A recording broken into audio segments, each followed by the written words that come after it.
Hello guys, তোমরা সবাই কেমন আছো? আমি খুব ভালো আছি। দেখো, আমি আর মা এখন বেরিয়ে যাচ্ছি। আজ আমাদের একটা ব্রাইড রয়েছে। আমার মা সাজাবে আর আমি সাথে সাথে হেল্প করব। কারণ আমার মা এখন সব কাজ করতে পারছে না।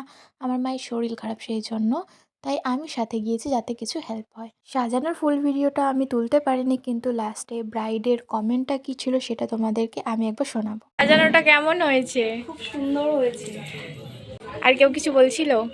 হ্যাঁ, সবাই বলছে খুব সুন্দর হয়েছে। আমারও খুব পছন্দ হয়েছে। আর আমারও ইচ্ছা ছিল এই কাকিমার কাছেই সাজা, মানে আমার কোথাও বিয়ে হলে ইচ্ছা ছিল যে কাকিমার কাছেই সাজা। তো ইচ্ছেটা পূরণ হলো। আর সাজটা খুব পছন্দের হয়েছে সবাইয়ের, প্লাস আমারও। ব্রাইডের রুমে ভালো কোনো লাইট না থাকার কারণে আমরা ভিডিওটা ভালোভাবে শ্যুট করতে পারিনি, তাই আমাদের মিষ্টি ব্রাইডের লুকটা আমরা কিছু ফটোর মাধ্যমে তোমাদের সাথে শেয়ার করলাম। তোমাদের স্পেশাল দিনটা যদি তোমরা আমাদের সাথে শেয়ার করতে চাও নিজের সাধ্যের মধ্যে, তাহলে নিচে দেওয়া নাম্বারে অবশ্যই কন্ট্যাক্ট করো।